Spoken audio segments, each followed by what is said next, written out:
Bueno, una vez más, buenos días a todos. Bienvenidos a Crosspoint Español, donde en cuestión de 40 minutos he sudado como si hubiera ido al gimnasio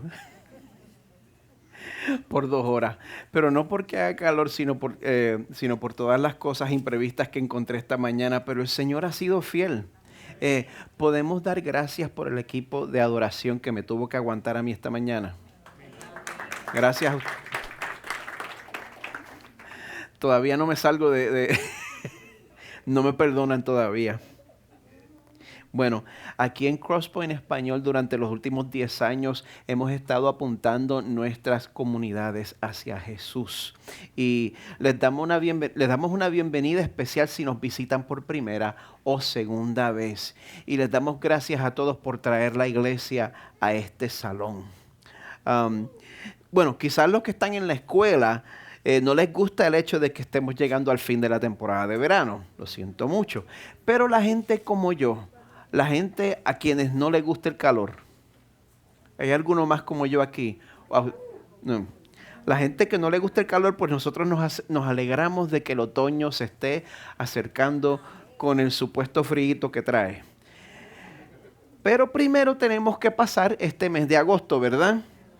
Bueno, pues en Crosspoint Español vamos a pasar este mes de agosto dedicando cada uno de los 4 domingos que restan, contando hoy, a cubrir un capítulo del libro de Ruth. El libro de Ruth tiene 4 capítulos. Los libros en la Biblia son 66 libros escritos a lo largo de 1500 años en 3 lenguajes diferentes. Y fueron escritos en géneros diferentes. En la Biblia hay libros que son narrativa histórica, hay profecía, hay libros apocalípticos, hay libros poéticos, hay cartas, etcétera, etcétera. Pues el libro de Ruth cae bajo el género de narrativa histórica. Tradicionalmente, a mí me encanta dar los datos al principio. Tradicionalmente este libro se le atribuye al profeta Samuel. Ahora bien, como a través del libro nadie se identifica como autor, yo personalmente prefiero tratar este asunto de manera conservadora y decir que el autor de Ruth es desconocido.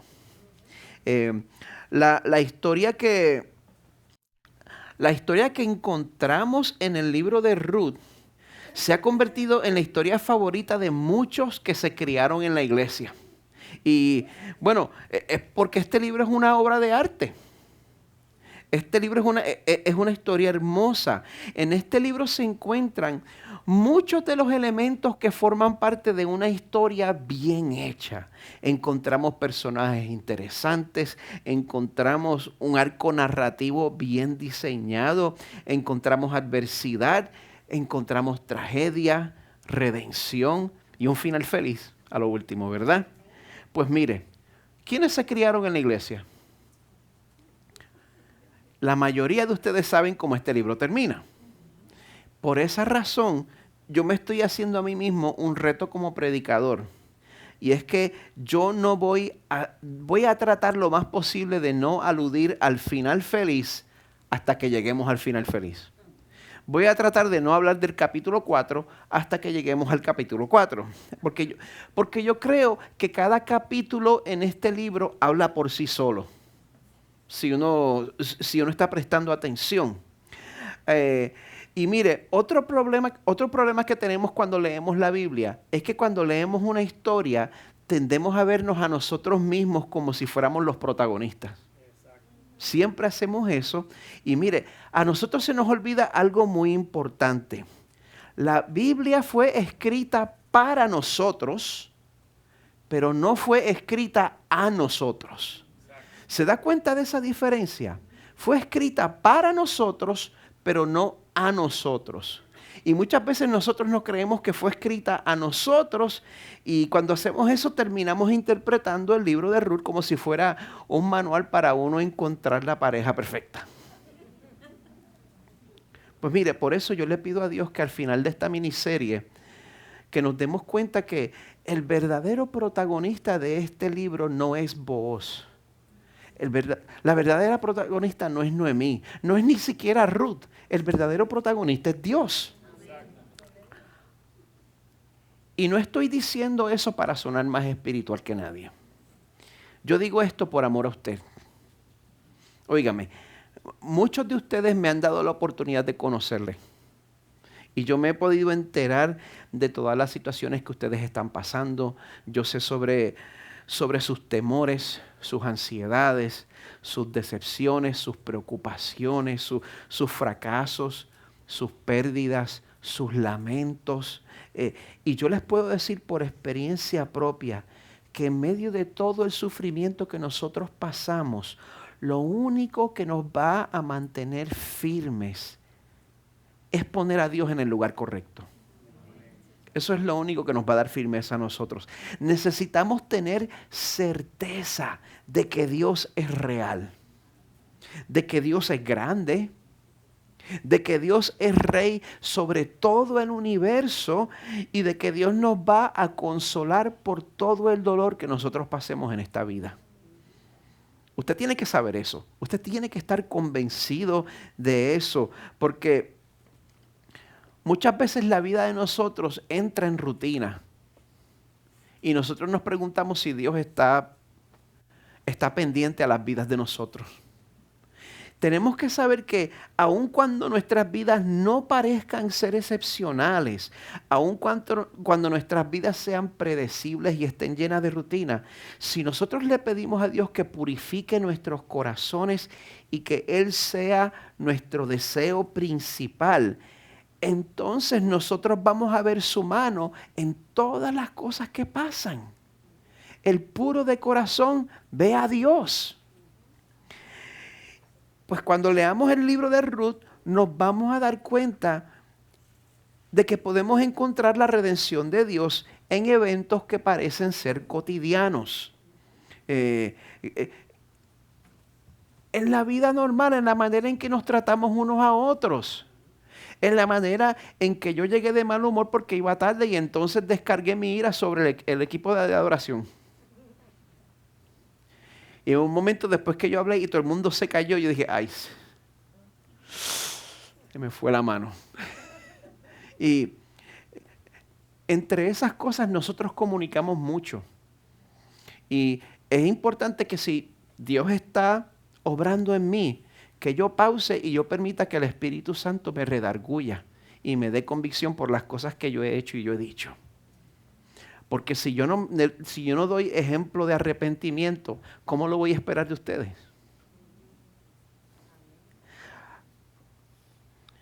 El libro de Ruth nos invita a darnos cuenta de que Dios está obrando en nuestras vidas, aunque no nos demos cuenta.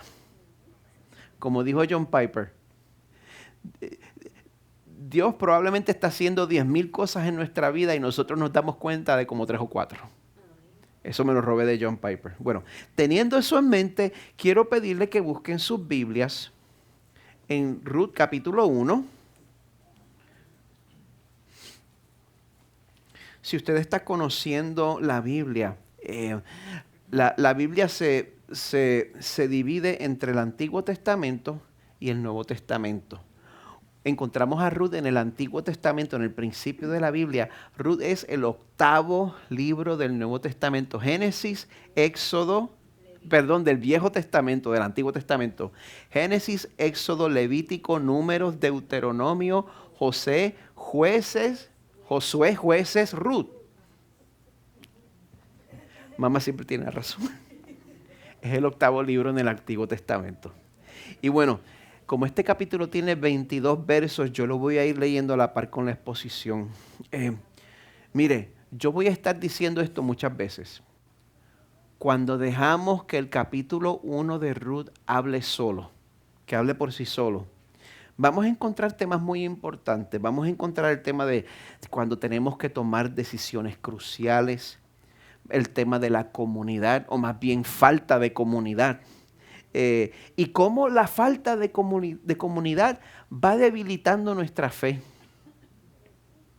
Así como lo oye, si usted vive su fe aislado, su fe se va a debilitar. Yo voy a dejar que eso le procese un poquito la cabeza. Si usted vive su fe aislado, su fe se va a debilitar. Eso le pasa a la gente común y corriente como usted y yo. Y eso le pasa también a celebridades cristianas. No lo voy a identificar por nombre, pero les aseguro que desafortunadamente esta persona es real. Estoy hablando de un hombre joven que saltó a la fama aquí en los Estados Unidos en los años 90, en los círculos cristianos conservadores de ese tiempo. Él se hizo famoso entre los grupos que apoyan la cultura de pureza y la instrucción escolar en el hogar. Él escribió varios libros que trataban con temas tales como combatir la lujuria, practicar el cortejo formal en vez del noviazgo, comprometerse con la iglesia, temas importantes. La carrera de él parecía muy prometedora hasta que lo hicieron pastor titular de la mega iglesia de la cual él era parte. Pues esos años como pastor estuvieron llenos de problemas y muchas dificultades. Pues al final, en medio de un problema particularmente difícil, oye, ustedes son bien chismosos. Todo el mundo estaba, y cuando yo estoy hablando de ten misericordia de nosotros, Señor. En medio de un problema particularmente difícil, su relación con su mentor se fracturó y perdió muchos amigos. Pues en ese momento, él llega a la conclusión de que lo habían contratado como pastor pues solo por sus talentos y por su fama, y de que él no había tenido la oportunidad de ir al seminario. Yo creo que eso es verdad. Pero entonces, después de tantos años de ministerio, él renuncia y se muda con su familia a una ciudad lejana, con la intención de estudiar en un seminario. Yo lo seguía a él en las redes sociales y una de las cosas que yo noté es que de todos los temas que él publicaba en las redes sociales, nunca vi que estuviera buscando una iglesia local en su nueva ciudad. Nunca vi eso. Nunca me enteré sobre su vida en la iglesia, en la ciudad donde estaba viviendo. Pero pues yo no me preocupé porque pues él era pastor. Hasta que 4 años después súbitamente anunció que se divorciaba y que estaba rechazando la fe cristiana.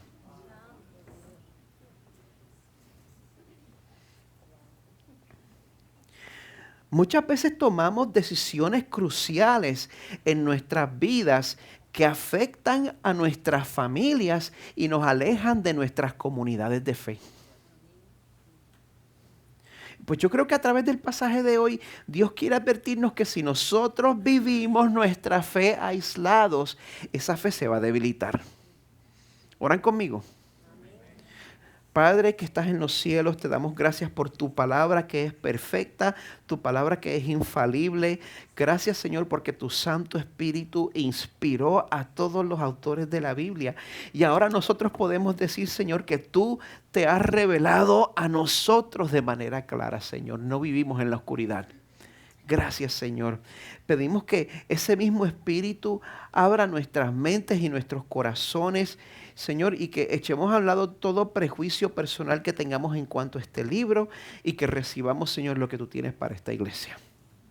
Pedimos también que tu Espíritu nos muestre, Señor, cómo las Escrituras del Antiguo Testamento apuntan claramente a tu Hijo Jesús, nuestro Salvador, en cuyo nombre oramos. Amén. Algo que voy a estar diciendo mucho en esta mañana, si dejamos que este capítulo hable por sí mismo. Vamos a aprender que sufrir en soledad desanima y debilita. Sufrir en soledad desanima y debilita. Vamos a aprender que la fe vivida en aislamiento es una fe que está en peligro, pero a la hora de la adversidad, vivir en comunidad fortalece nuestra fe. Papá está de acuerdo, mamá también. Cuando nosotros abrimos nuestras Biblias en el primer capítulo de Ruth, lo primero que vamos a encontrar es que en cuestión de solo 5 versos aprendemos sobre la tragedia de Noemí. Así que lean conmigo comenzando en Ruth 1, capítulo 1. Yo estoy leyendo de la Nueva Biblia de las Américas. Dice, Aconteció que en los días en que gobernaban los jueces, y ya tengo que pausar. Lo primero que hace este libro es que nos da una idea del periodo en el cual fue escrito. Pues mire, la gente que sabe mucho, los que fueron al seminario y se quemaron las pestañas, ellos estiman que este tiempo, el tiempo en que gobernaban los jueces, era un periodo de unos 350 años que tomaron lugar más o menos entre la muerte de Josué y la coronación del primer rey de Israel. ¿Quién era? Saúl. Muy bien, están despiertos. O sea, estamos hablando aproximadamente entre los años 1350 antes de Cristo a aproximadamente 1000 antes de Cristo.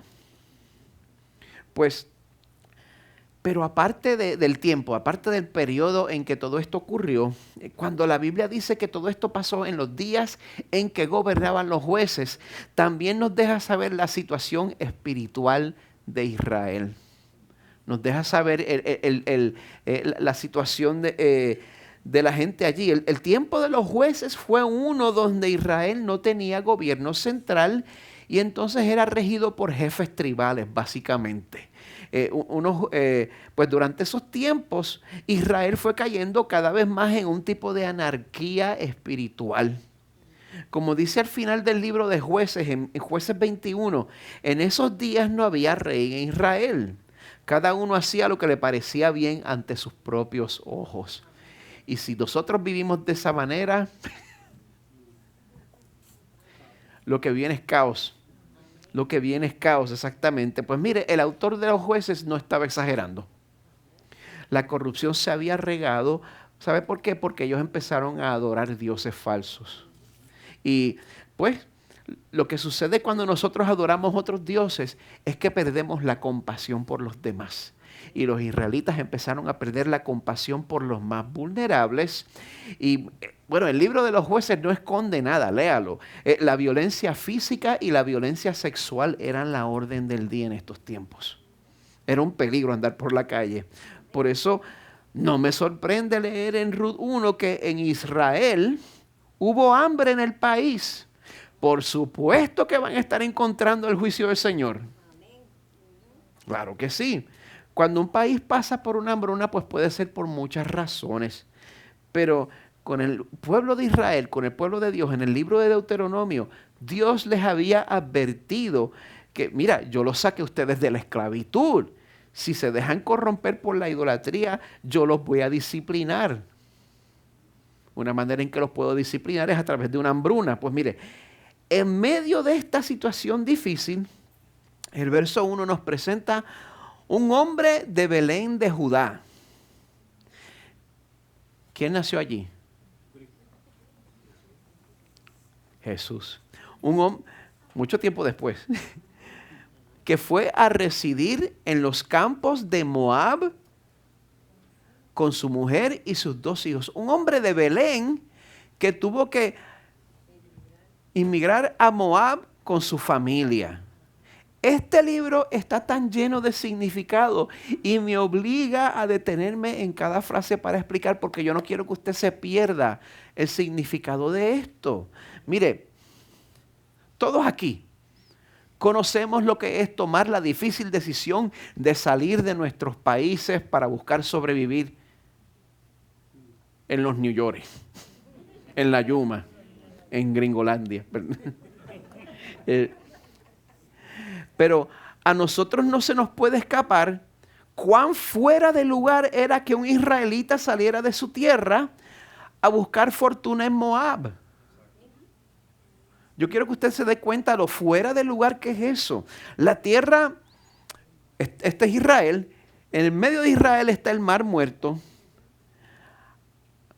A la izquierda del Mar Muerto encuentra a Judá, donde está Belén. Al otro lado del Mar Muerto estaba Moab.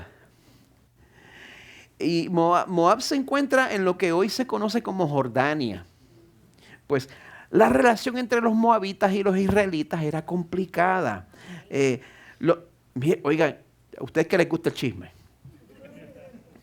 Los moabitas eran descendientes de Lot,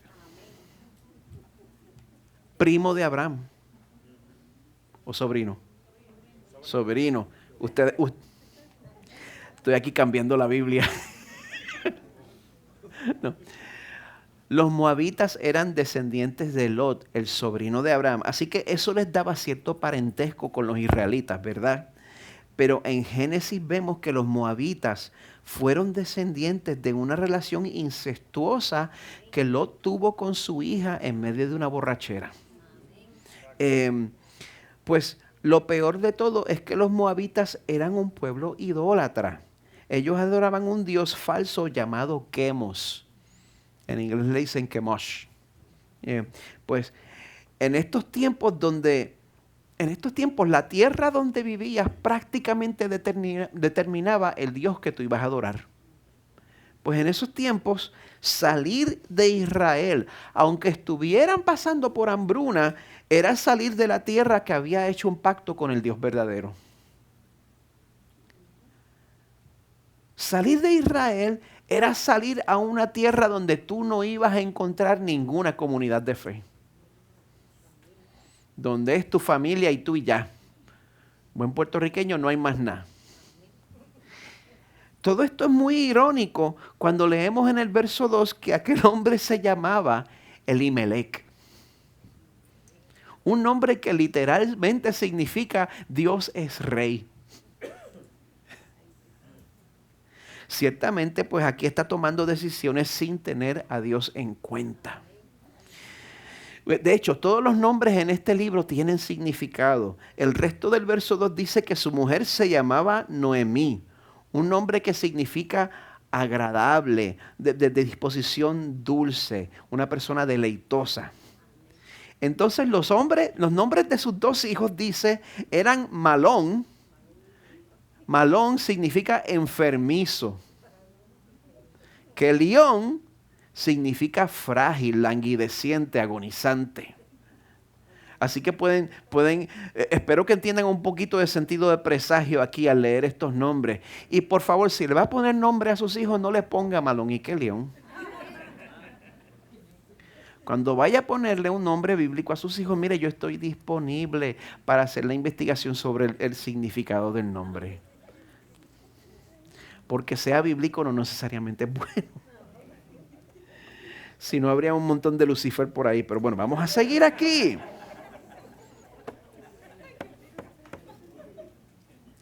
Dice que Elimelec, Noemí, Malón y Kelión eran efrateos de Belén. O sea, que vivían en Belén, Efrata. Una ciudad cuyo nombre también tiene significado. Beit Lehem significa tierra de pan. Digo, casa de pan, perdonen. Beit Lehem. Pues lo irónico de todo esto es que en la casa de pan no había pan. Así que ellos llegaron a los campos de Moab y allí se quedaron. Pues una vez llegan a Moab, la tragedia llega a esta familia, verso 3. De momento, murió Elimelec, marido de Noemí, y quedó ella con sus dos hijos. Ellos se casaron con mujeres moabitas. El nombre de una era Orfa, que significa nuca o espalda. Y el nombre de la otra, Ruth, que significa amiga, compañera. Vivieron allí unos 10 años.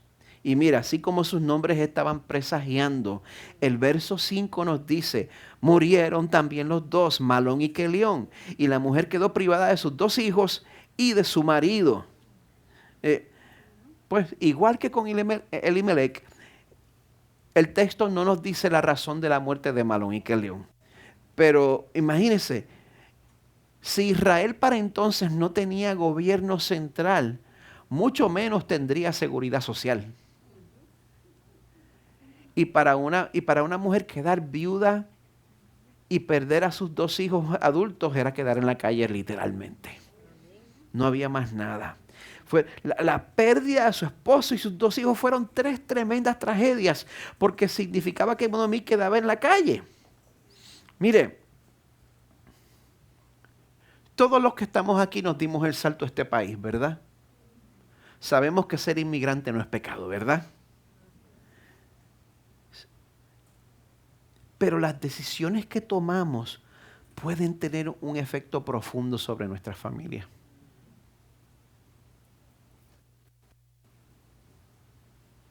Te pregunto, cuando tienes que tomar una decisión importante, ¿consultas con tu comunidad de fe? Cuando tienes que tomar una decisión importante, ¿te la improvisas o consultas con tu comunidad de fe? ¿O eres como Elimelec, cuyo nombre significaba Dios es rey, pero se comportaba como si fuera su propio rey? Pues la decisión que Elimelec toma, pues dejó un legado trágico para Noemí. Y ahora ella tenía que enfrentar una difícil realidad. En esta sesión voy a limitarme más a leer el texto. Verso 6. Noemí se levantó con sus nueras para regresar de la tierra de Moab, porque ella había oído en la tierra de Moab que el Señor había visitado a su pueblo dándole alimento. Ya el Señor había quitado la disciplina y estaba proveyendo otra vez. Bueno, ahí aprendemos dos cosas importantes. Número uno, si la hambruna se acabó porque Dios había visitado a su pueblo dándole alimento, pues eso quiere decir que la hambruna había sido una consecuencia que el Señor les había dado. Y número dos, en este tiempo en el cual siempre contamos con que vamos a conseguir nuestra comida en el Publix,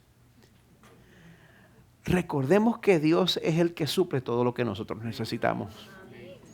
Que la razón por la cual nosotros vamos a la tienda y encontramos lo que necesitamos es porque Dios provee. Pues cuando Noemí se entera de que Dios estaba supliendo alimento otra vez, el verso 7 dice, salió pues del lugar donde estaba. Ya yo no tengo por qué quedarme aquí. Y sus dos nueras con ella.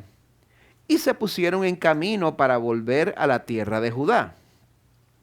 Entonces de salida, Noemí nota que sus dos nueras moabitas están por tomar ese viaje junto a ella. Ella está saliendo de vuelta para Israel y nota que sus dos nueras moabitas están con ella. Pues en ese momento, Noemí tiene misericordia de ellas y les da la opción de rehacer su vida. Verso 8. Noemí dijo a sus dos nueras, vayan, regrese cada una a la casa de su madre. Que el Señor tenga misericordia de ustedes como ustedes la han tenido con los que murieron y conmigo. Noemí reconoce que Orfa y Ruth la habían tratado con amor y con honor. Por eso les dice del verso 9 en adelante que el Señor les conceda que hallen descanso. Cada una en la casa de su marido, vuélvanse a casar. Entonces las besó y ellas alzaron sus voces y lloraron.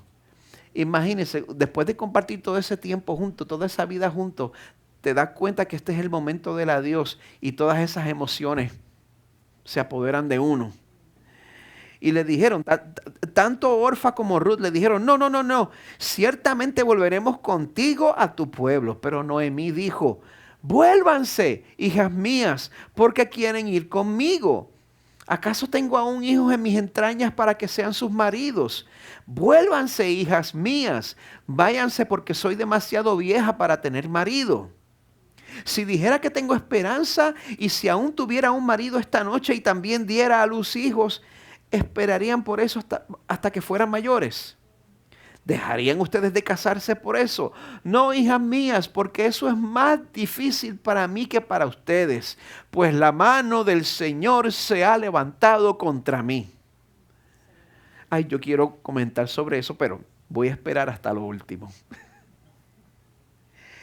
Hasta ahora vemos que Noemí, ella ama tanto a sus nueras que en vez de aprovecharse de la compañía de ellas, les da la oportunidad de que rehagan sus vidas, ¿verdad que sí? Pues en medio de esa situación es que vemos cómo Ruth expresa su lealtad a Noemí. Dice el verso 14 que ellas alzaron sus voces y lloraron otra vez. Y Orfa besó a su suegra, pero Ruth se quedó con ella. Aquí es donde el significado de los nombres cobra importancia otra vez. Ven la nuca, la espalda de Orfa mientras se va. Y Ruth se queda como compañera. El verso 15 dice, entonces Noemí dijo, mira, tu cuñada ha regresado a su pueblo y a sus dioses. Vuelve tras tu cuñada. Mira, si sales corriendo ahora, todavía tiene oportunidad de alcanzarla para que no tengas que darte la caminata sola. Pues en este momento Ruth dice las palabras icónicas que pasan a ser el punto central en el libro. Muchos usan esas palabras como votos de matrimonio, pero en el contexto bíblico es una nuera diciéndole eso a su suegra. Dice, pero Ruth le respondió, no insistas en que te deje o que deje de seguirte, porque a donde tú vayas yo iré. Donde tú mores, moraré. Tu pueblo será mi pueblo y tu Dios mi Dios.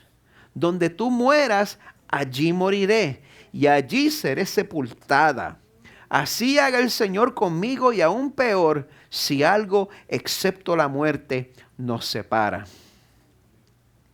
Al ver Noemí que Ruth estaba decidida a ir con ella, no le insistió más. Mire, muchos dicen que este fue el momento de la conversión de Ruth.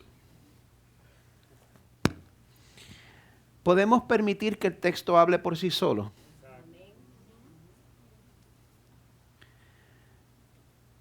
El texto no nos dice cuál fue la motivación de Ruth al tomar esta decisión. No dice por qué. Nosotros sabemos que el Señor redimió esta situación. Ruth terminó siendo del linaje de Jesús. Ruth es reconocida como una mujer virtuosa. No le estoy quitando eso.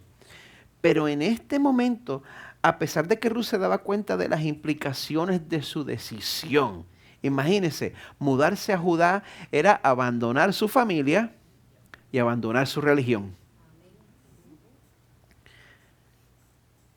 Yo me pregunto si la motivación principal de Ruth aquí pues era su lealtad y su amor para Noemí. Me pregunto eso. No sé si una conversión estaba tomando lugar. Sea lo que sea, el Señor puede usar cualquier circunstancia y redimirla. Si no me equivoco, y esa es la razón, yo creo que es una situación muy inusual. Porque imagínense, ¿quién abandona su familia y su fe para irse con su suegra?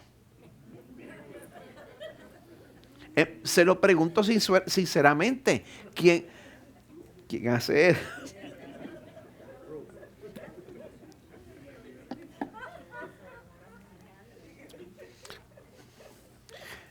Es aquí donde yo tengo que reconocer la gran evidencia de gracia que veo en la relación de mi esposa con sus suegros.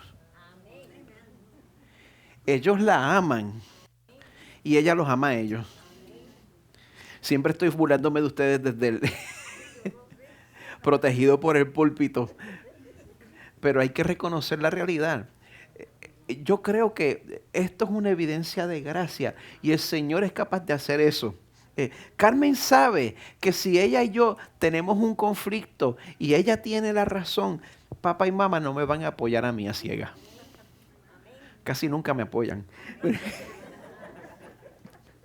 No, es porque ellos quieren honrar a Dios en el asunto. Usted se da cuenta que su amor y su integridad puede ganarse a alguien para el Señor. Con todas las faltas, con todos los defectos que Noemí pudo haber tenido, ella amó a Ruth de una manera que ella estuvo dispuesta a tomarse ese riesgo. Su amor y su integridad pueden ganarse para el Señor. Bueno, el pasaje concluye con la llegada de Ruth y de Noemí a Belén. Y es ahí donde podemos ver la amargura con la cual Noemí vuelve a casa. Dice el verso 19, caminaron pues las dos hasta que llegaron a Belén. Cuando llegaron a Belén, Toda la ciudad se conmovió a causa de ellas y las mujeres decían, ¿no es esta Noemí? ¿O es que era un pueblo pequeño? ¿O es que Noemí era conocida en Belén? Pero cuando llega en el verso 20, ella hace un juego de palabras con el significado de su nombre. Recuerdan que Noemí significa dulce, deleitosa, agradable. Ella dice, no me llamen Noemí, llámenme Mara. Amarga es lo que significa eso. No me llames dulce, llámame amarga de hoy en adelante porque el trato del Todopoderoso me ha llenado de amargura.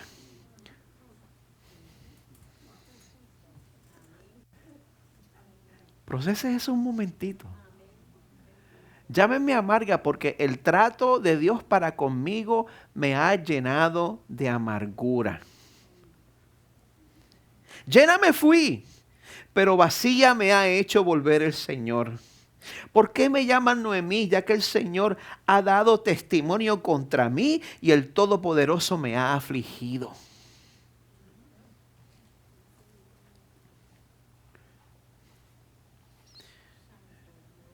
¿Tiene razón Noemí aquí?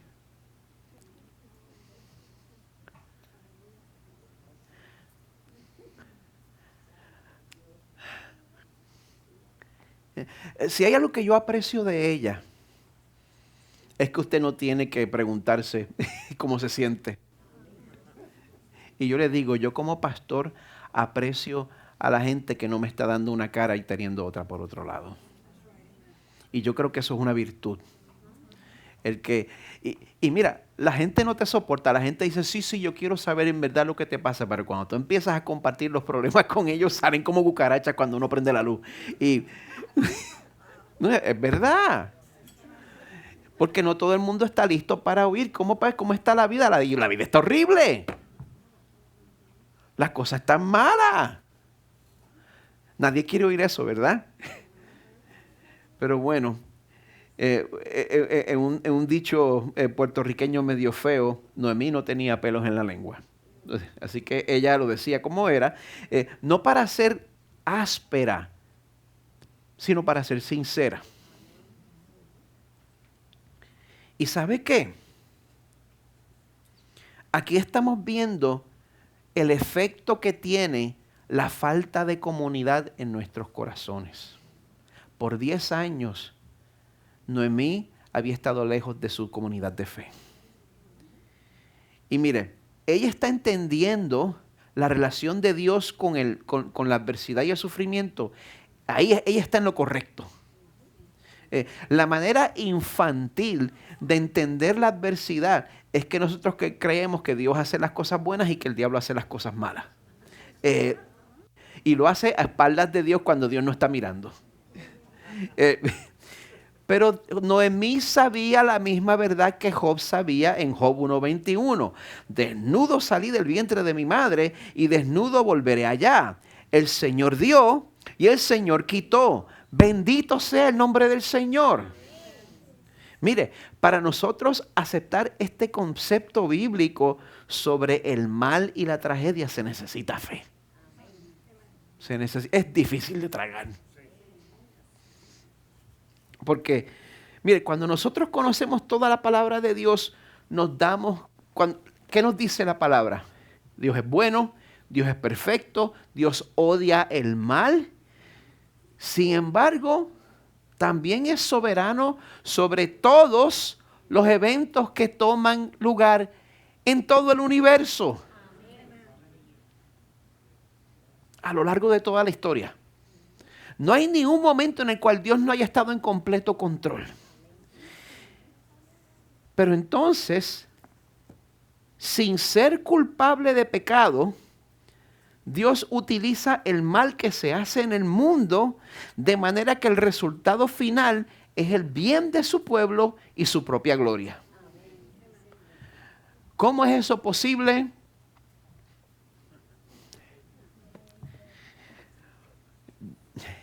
La cabeza mía no llega a eso. El problema que yo tengo es que Noemí tenía razón teológicamente. Dios es soberano sobre todo lo que sucede. Pero esta verdad teológica no resultó en consuelo para Noemí, sino en amargura. ¿Por qué? Humildemente les propongo que hay dos ingredientes esenciales que nos ayudan a entender y procesar el sufrimiento en nuestras vidas: la teología sana y la comunidad. A Noemí le faltaba la comunidad. Por más teología sana que nosotros conozcamos, si nosotros no estamos rodeados de otros creyentes que nos animen, mire, la teología correcta se convierte en veneno y se hace amarga al paladar.